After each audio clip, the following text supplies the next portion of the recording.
Hola, te saluda Jos Venegas, coordinadora de Mujeres AVE de Sicana, un proyecto enfocado en la capacitación y acompañamiento a mujeres con micronegocios. A través de este podcast queremos compartirte los retos y dificultades que hemos vivido en Mujeres AVE, así como los logros de las mujeres que han confiado en este proyecto, para transformar aspectos de su vida, de su negocio, su familia y su entorno. Porque las mujeres con negocios existen y necesitan una mirada propia. ¿A ti qué te interesan temas como el emprendimiento, el enfoque de género, el trabajo desde la sociedad civil o simplemente quieras saber más de nosotras? Este espacio es para ti. Al principio sí, lloramos, pero ahora también facturamos y juntas hemos aprendido cómo. Este es el podcast Mujeres AVE, actuando, vinculando, emprendiendo.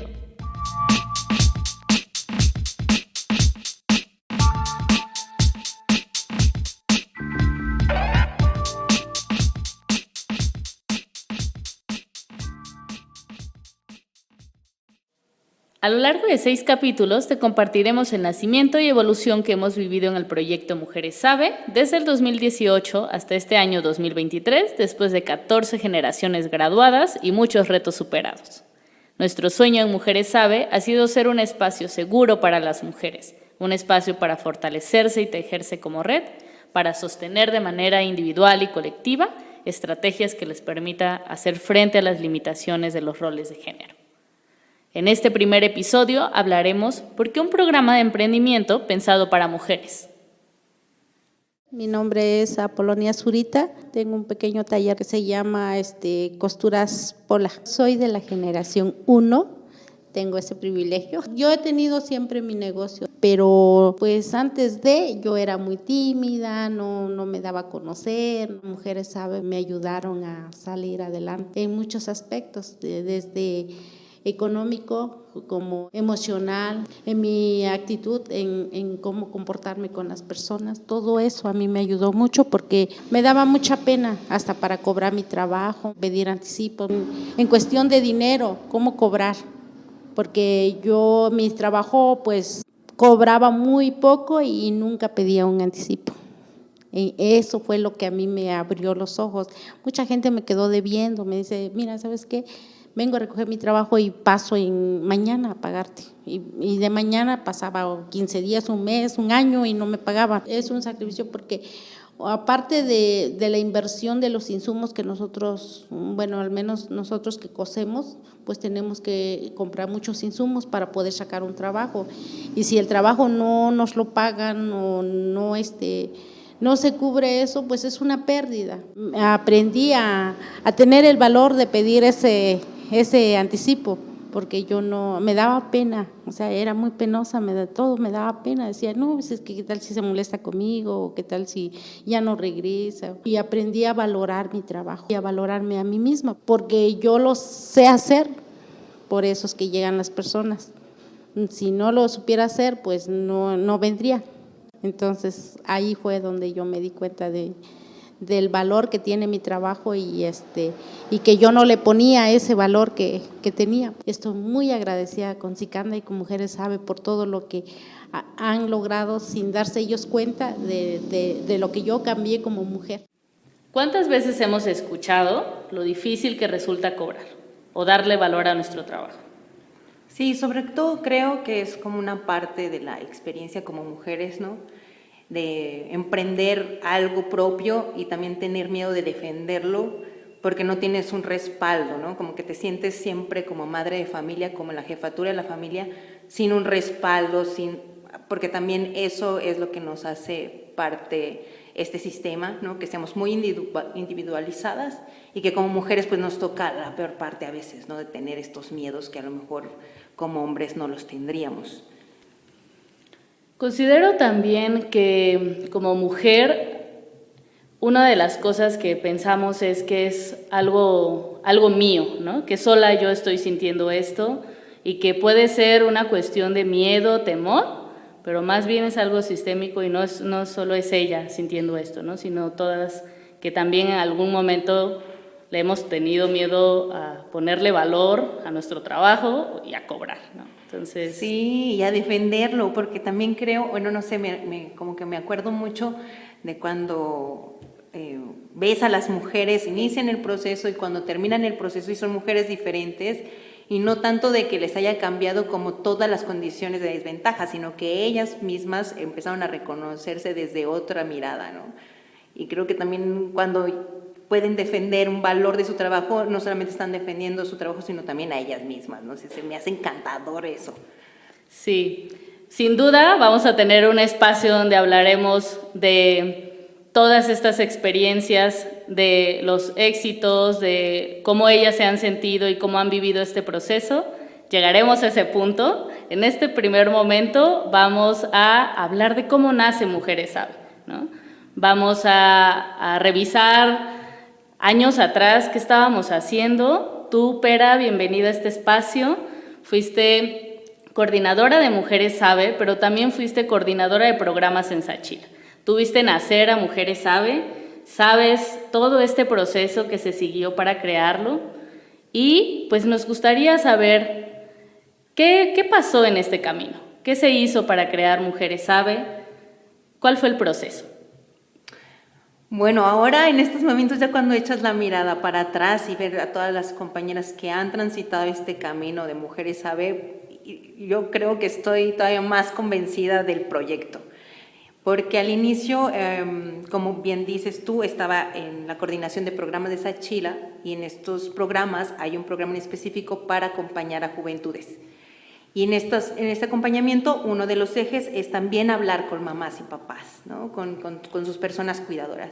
Entonces el proyecto empieza a generarse desde la curiosidad de estas mamás, sobre todo mamás, que empiezan como a decir, bueno, estamos aportando y fortaleciéndonos como mamás, pero como mujeres, ¿qué hacemos, no? Como mujeres. Entonces empezamos a hablar como de ciertos temas, pero ya dirigidos a ellas como mujeres y no tanto como mamás de jóvenes participantes. Y eso empezó a ser más profundo, como hablando de las condiciones que las rodean y qué condiciones sí podían ser transformadas. Y también desde ahí entonces las mujeres que participaban en las sesiones empezaron a mirarse de, bueno, estas condiciones se podrían transformar o podrían mejorarse si empezamos a tener más ingreso. Porque realmente el problema o uno de los problemas más graves pues es el ingreso, sobre todo en los bolsillos de las mujeres. Entonces, como reflexionando en este sentir, es que las mujeres empiezan a apostar como de, y si nos atrevemos a meternos en los dineros, a hablar de dinero entre nosotras o a hablar de cómo nos enfrentamos a estas situaciones económicas difíciles, y entonces así es como nace como el primer pilotaje de Mujeres Sabe, y que también creo que esta oportunidad de pilotear un programa puede enriquecer muchísimo más que el programa tenga mejores prácticas o tenga mejores resultados que si no tienes un pilotaje, ¿no? Entonces esto nos permitió como mirar también y escuchar a la población. Y también la organización se empezó a fortalecer por esta escucha, ¿no? Como esta de la población que participa es la que nos tiene que guiar para dónde van los proyectos en Sicana. Sí, totalmente. Y, por ejemplo, en este pilotaje que viviste, que acompañaste también de Mujeres Sabe, surge un diagnóstico. Surge un diagnóstico y eso también es increíble porque pues nace de la comunidad, ¿no? Y en este diagnóstico, ¿qué pasó? Cuéntame. Híjolas, pues para empezar, cuando se planteó el diagnóstico, pensábamos, cuando se diseñó hasta las encuestas, cuando diseñaron los instrumentos, pensábamos que iba a ser pues un poquito más fácil de lo que fue realmente. Sobre todo porque durante el diagnóstico ya empezamos a mirar las problemáticas y las dificultades y los retos que tienen las mujeres en la zona, sobre todo en la falta de tiempos para darse un chance de hablar con otra persona, ¿no? Desde ahí ya empezamos a mirar como estos retos, también los retos de cómo, hasta geográficos, ¿no? De cómo nosotras podíamos acceder a otras mujeres que el terreno o el territorio es dificultoso para acceder, o cómo convocas para hacer grupos focales, por ejemplo. Entonces sí hubo bastantes retos durante el diagnóstico, que también eso nos permitió hacer estrategias para la implementación. Más allá de la información y del dato duro que arrojó el diagnóstico, que obviamente pues sin este dato no se pudo haber elaborado o definido la metodología, el número de sesiones, de participantes, pues también sin estas otras estrategias de implementación, pues los retos hubieran sido más graves o hubieran alentado un poco lo que ya se venía planteando.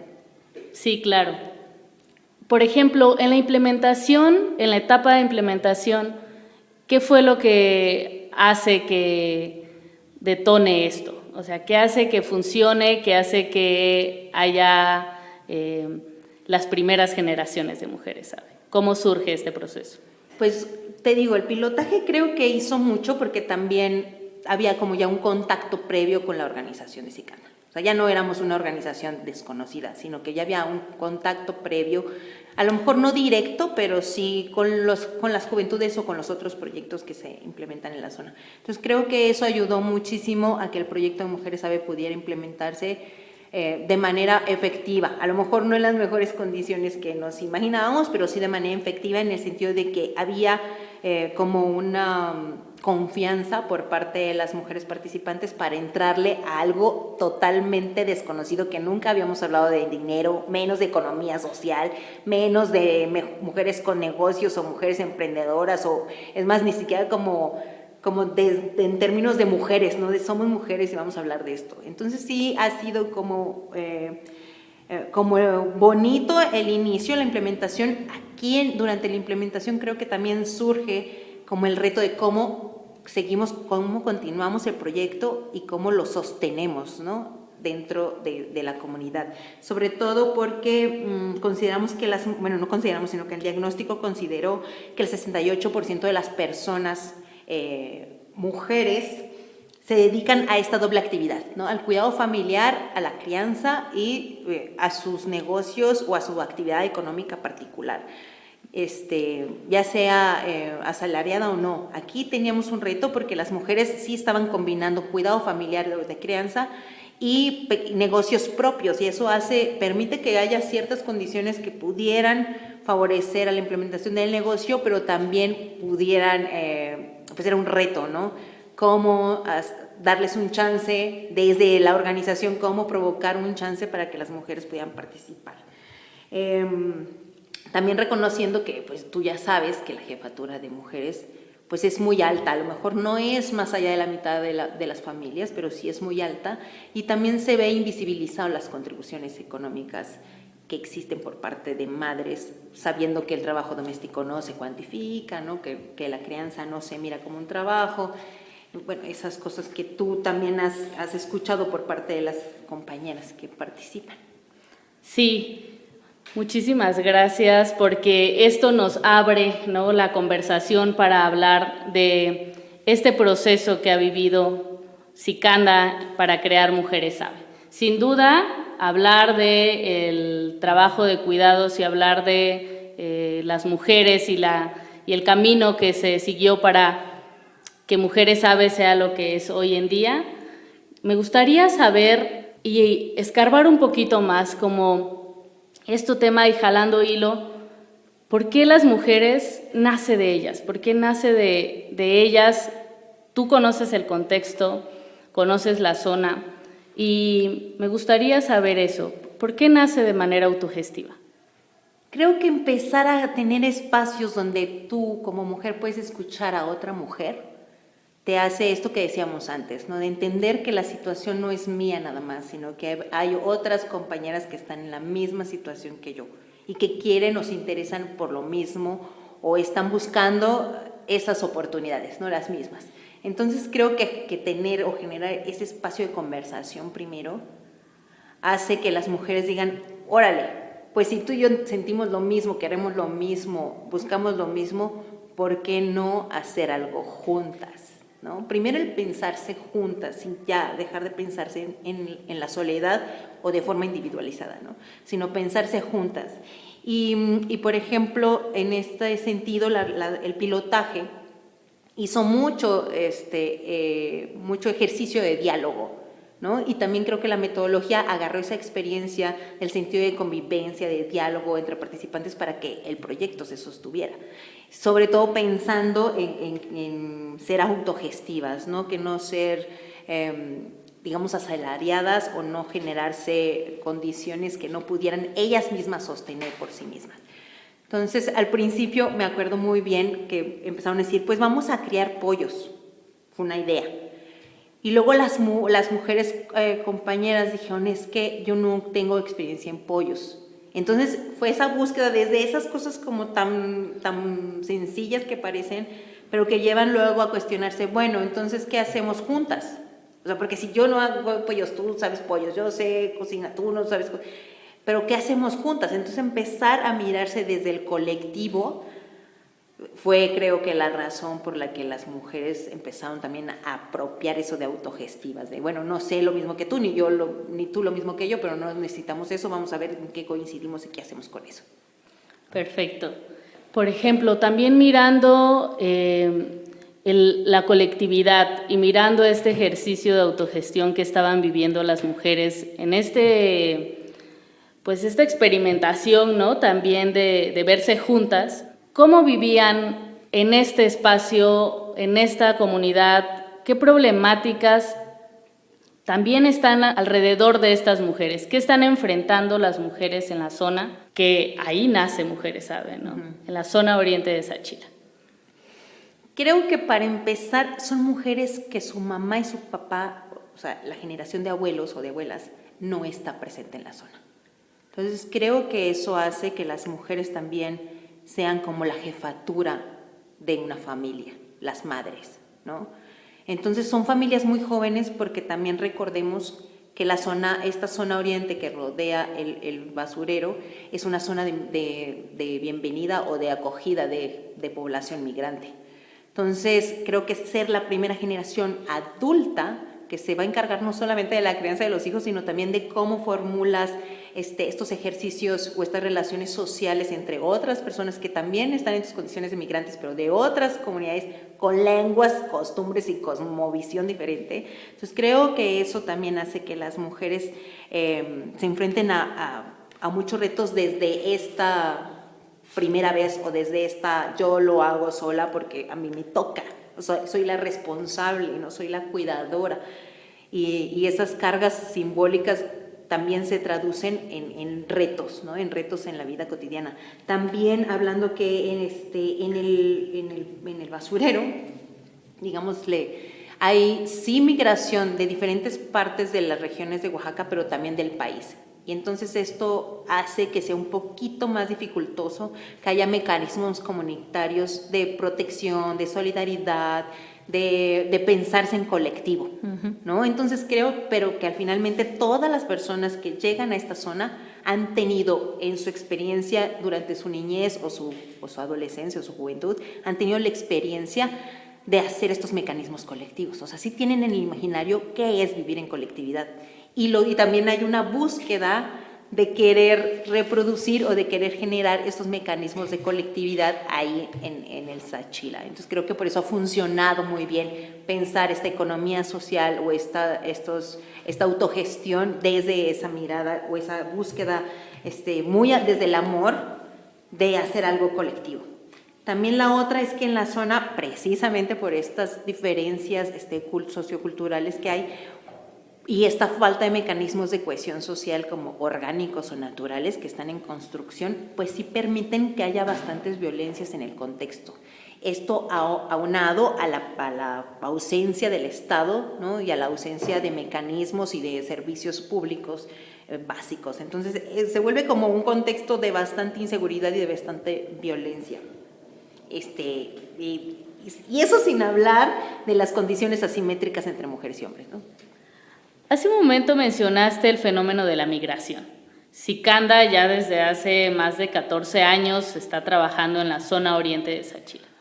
Bueno, Sicanda sí, como bien dices, comienza hace 14 años en la zona y también comienza acompañando a personas que trabajan en la separación de residuos dentro del actual basurero cerrado, pero que sigue siendo un basurero porque ahí se quedó la basura. Y las mujeres que participan en esta separación de residuos son representantes de familias. Entonces empezamos a mirar cuántas familias realmente estaban en asentamiento de residencia, no solamente laboral en el basurero, sino de residencia en los alrededores. Y de esta manera nos damos cuenta que las familias vienen de cualquiera de las regiones del estado de Oaxaca y que tienen fuerte presencia. O sea, es decir, estamos hablando de personas que vienen de la Sierra Sur, de la Sierra Mije, de la Sierra Chatina, Mixteca, o sea, hay, digamos, de toda la población de las regiones oaxaqueñas y que últimamente también hay estas migraciones desde el basurero hacia Estados Unidos, ¿no? Hay personas o integrantes de las familias que habitan ahí desde hace, no sé, 20, 25 años que ya están saliendo a trabajar a Estados Unidos. Pero la migración que conforma la población a la que nos referimos y que participa en Mujeres AVE deviene de estas familias migrantes y que migraron a este territorio y digamos que ahí construyeron su residencia, porque al venir como cualquier persona que migra, ¿no?, buscando otras oportunidades en un centro urbanizado,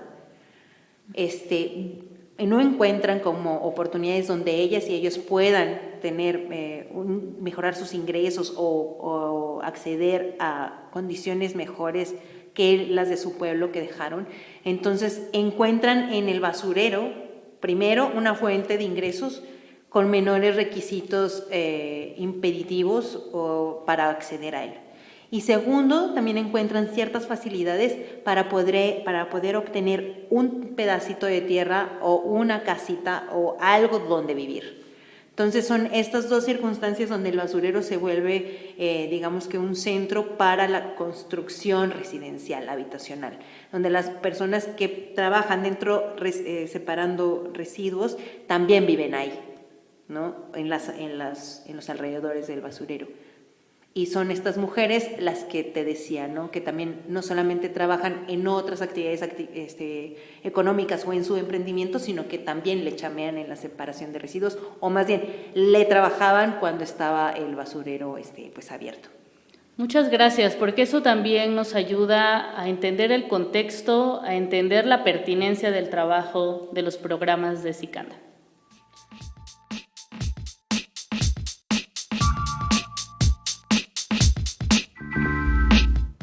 ¿Conoces nuestras redes? Búscanos como Mujeres AVE en Instagram y Facebook.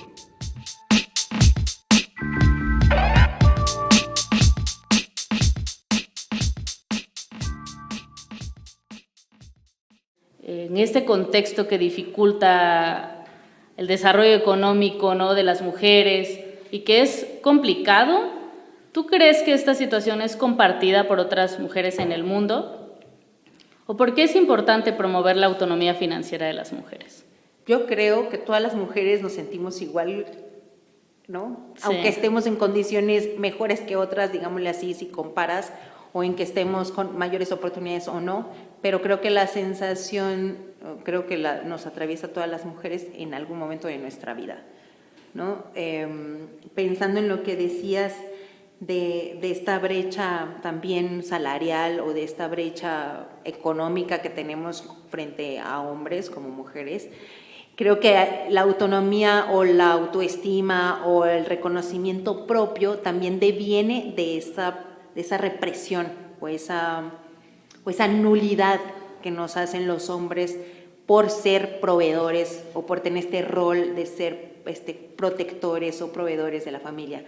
Y siendo esa como la clave de los roles de género, es muy importante que las mujeres nos sintamos autónomas económicamente frente a esto que nos están diciendo que no podemos, que ellos son quienes proveen esto y que por eso tenemos que asumir todas las reglas impuestas desde ese rol, ¿no? Entonces creo que tener conciencia de la aportación económica, hablemos de autonomía después, pero ya por lo menos tener el reconocimiento de la aportación económica que haces desde el trabajo, desde la crianza hasta ya con el trabajo pagado, creo que es muy importante para que tú también que sientas como estas desigualdades, tú las puedes seguir reproduciendo o cómo tú las puedes ir transformando desde tu vivencia personal.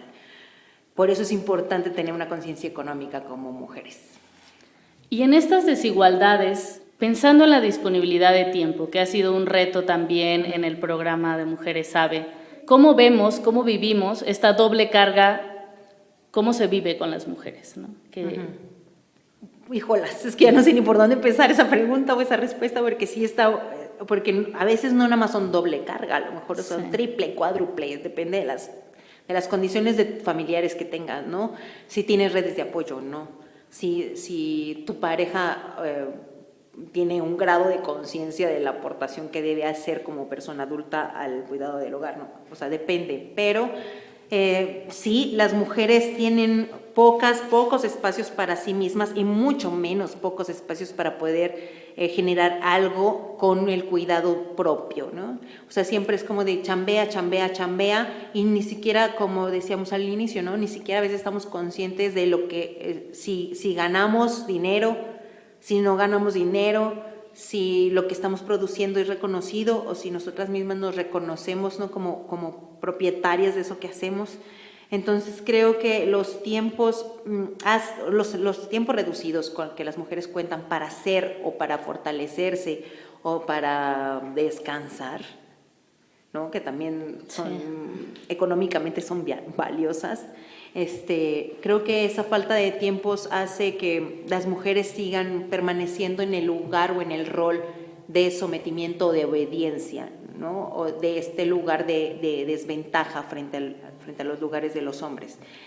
Pero aquí en Sachila, específicamente en Sachila, las mujeres creo que la triple carga de trabajo, porque no solamente tienen el cuidado doméstico, familiar y la crianza, sino también estos negocios, ¿no? Pequeños o grandes, o son asalariadas, ¿no? O sea, las mujeres creo que ninguna mujer en Sachila se dedica a la crianza. Todas se dedican a generar por algún medio dinero. Y por eso funcionaba, yo creo, el basurero, y por eso se fueron ahí al basurero. Porque sea o no, algún miembro o integrante más bien de la familia se iba al basurero a trabajar, ¿no?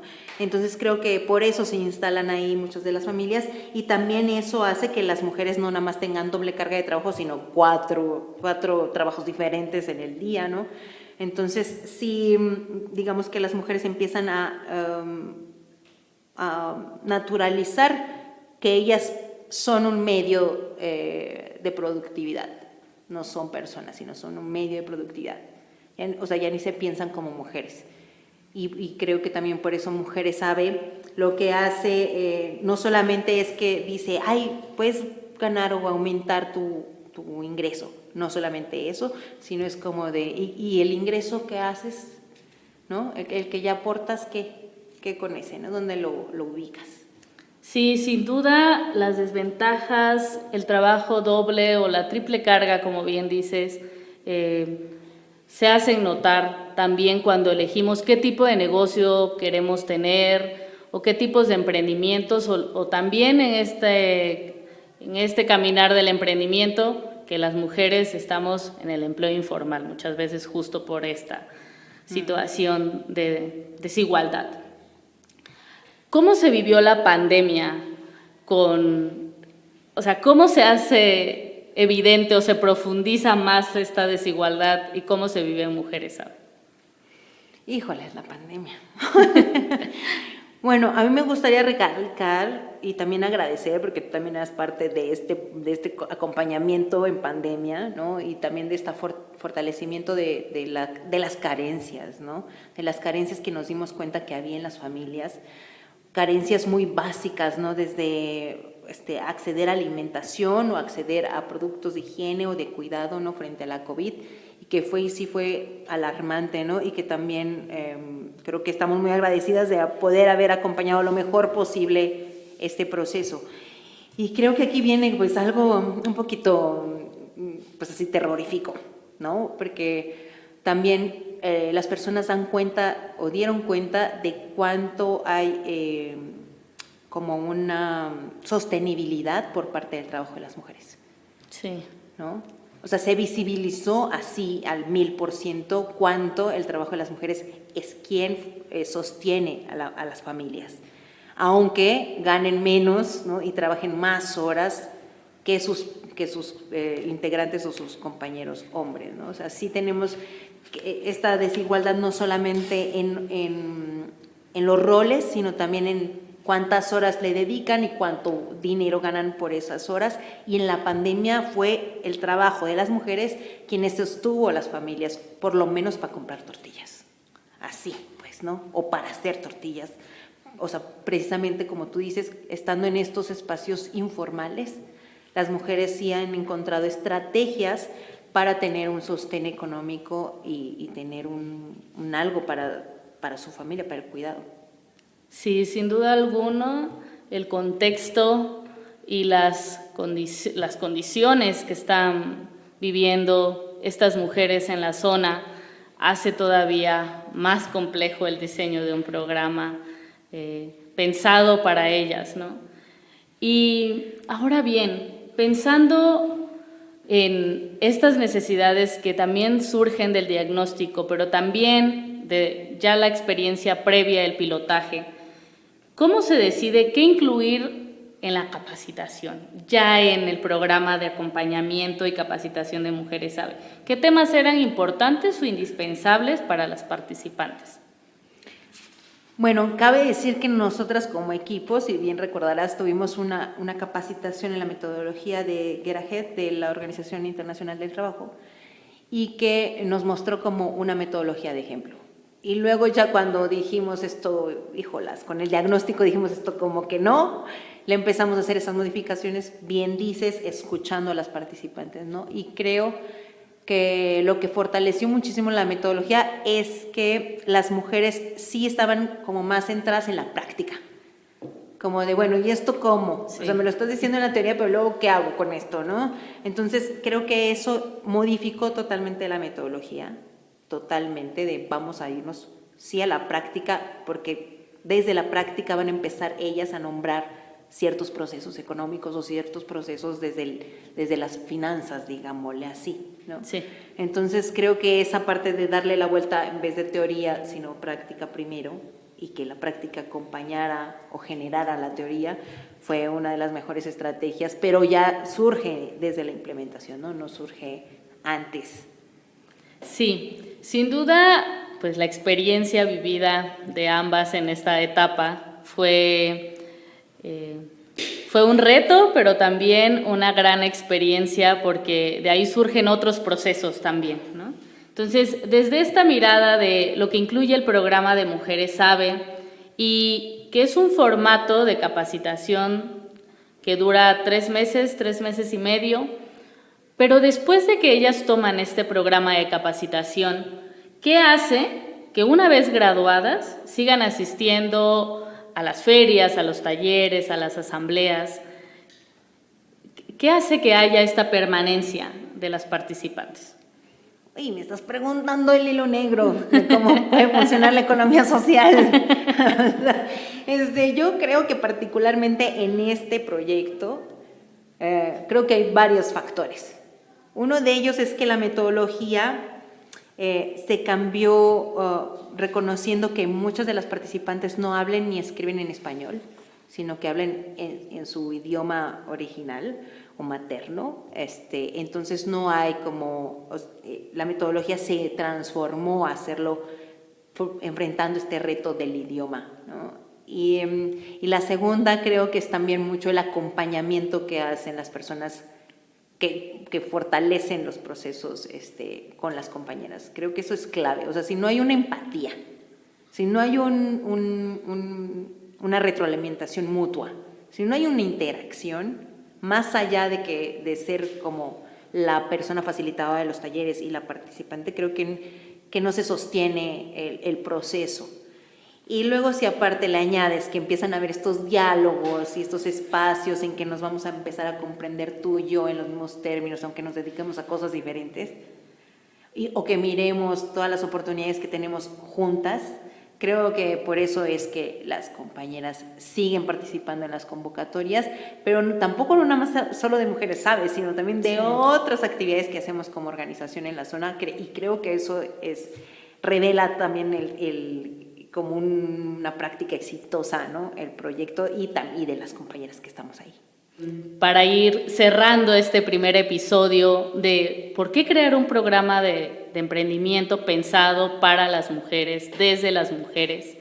Y pues me gustaría mucho que cerráramos, ¿no?, con la experiencia de la colectividad, ¿no?, la experiencia de las asambleas, la experiencia que tú particularmente llevabas con ellas, y que puedas compartirnos pues desde esta mirada de ir creando comunidad en este contexto, ¿no?, en estas condiciones, pero también de la característica propia de las mujeres, que es, o sea, increíble, ¿no? O sea, que la energía, que la creatividad y todo esto también en este espacio seguro que es Mujeres Sabe, que ha sido Mujeres Sabe, podamos ir como compartiendo y cerrando desde esta mirada. Va a sonar medio presumido, pero creo que también que seamos mujeres quienes acompañamos estos procesos para mujeres, creo que eso es clave para que ellas sientan ese espacio seguro y se sientan con la oportunidad de apropiarse del proceso y de proponer cosas o de dirigir el camino. No desde que digan, yo tomo esta decisión, no, sino que ellas mismas van se van organizando y van como encaminándote a ti como acompañanta o como facilitadora, te van encaminando hacia donde ellas quieren ir, ¿no? Hacia donde el proyecto necesita ir de manera orgánica. Pero creo que es fundamental eso, que haya una comprensión desde lo que ellas viven en el día a día, desde el rol que les toca vivir. Muchísimas gracias, Pera. Antes de irnos, nos gustaría que nos compartas quiénes han acompañado a lo largo de este proyecto a Mujeres Sabe. ¿Qué fundaciones han acompañado? Bueno, pues estoy muy feliz porque son reconozco como muchas de las organizaciones y de las fundaciones que nos han acompañado, y me parece extraordinario que hayan apostado por este proyecto desde el inicio y comenzando con la fundación de Sherry Blair, la Fundación para Mujeres de Sherry Blair, y la Fundación Trafigura, que fueron de las primeras que apostaron para poder acompañar financieramente este proyecto. Y también tuvimos a Oxfam México, a Empower, tuvimos la Unión Europea, a Terratec y también Ball of Women. Ajá. Y me encanta que ellas hayan sido como cómplices también de nosotras y también de las compañeras, porque también las compañeras reconocen a estas personas, ¿no? Reconocen a estas fundaciones como cómplices de lo que está sucediendo en Mujeres Sabe. Muchas gracias, Pera, por acompañarnos en este primer episodio. Nos seguiremos escuchando en el siguiente episodio para hablar más detalles, y que sin duda alguna tu experiencia es vasta en este camino que Mujeres Sabe ha vivido, y pues muchísimas gracias. Ay, gracias, me emociona mucho porque no solamente veo crecer a las compañeras en este proceso, sino también nos veo a nosotras, ¿no? Y al equipo y a la organización creciendo con este proyecto, ¿no? Sí, muchas gracias. En el próximo episodio hablaremos con más detalles de la metodología de Mujeres Sabe, la vinculación con otros actores, la economía social y más. Nos seguimos escuchando. Mi nombre es Modesta Hernández López y soy parte de Mujeres Sabe. Pues yo, al ser parte del equipo del centro comunitario como la directora, y aparte que a mí me gusta mucho sumarme a todo lo que se hagan. Cuando inicia esta parte con Sicanda, la colaboración para este proyecto, fue complicado, ¿no?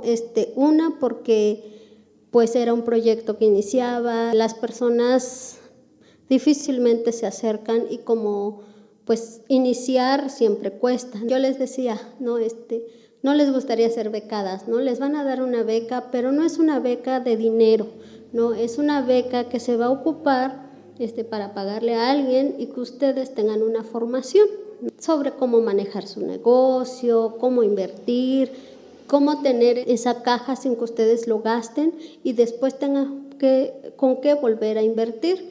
pero aquí pues sí le cambiamos un poco el chip de decir pues es que ese dinero lo va a tener después cuando maneje su negocio de una forma más clara, ¿no? Y más precisa. Veo que lo que mayormente les ha aportado Mujeres AVE es seguridad en ellas mismas, seguridad con su negocio, se expresan. Hay personas que a lo mejor no hablaban tanto y ahora hablan bastante. También les ha dado el descubrirse a ellas, descubrir su capacidad, descubrir de todo lo que son capaces de hacer, que siempre lo han sido, solamente que no les habían dicho, ¿no? No había alguien que les dijera, tú puedes, eres inteligente, tienes la capacidad, la habilidad de hacerlo. Otra cosa ha sido como la seguridad financiera que ellas han ido adquiriendo, el hecho de manejar la economía ellas, que pues no dependan como de su pareja, les da esa libertad también, que es algo más que pienso que Mujeres AVE ha brindado a la comunidad, o sea, esa libertad de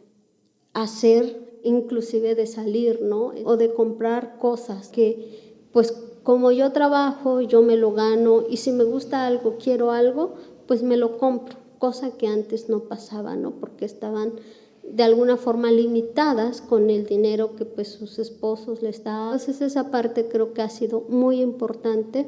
Otra cosa que yo pienso que pues Mujeres AVE ha brindado es como esa red de apoyo para cada una de ellas, y algo pienso que está pues también cambiando en la comunidad, de decir pues que no están solas, ¿no? Que están acompañadas, hay una red de apoyo y que si algo se ofrece seguramente alguien más va a estar ahí acompañándoles.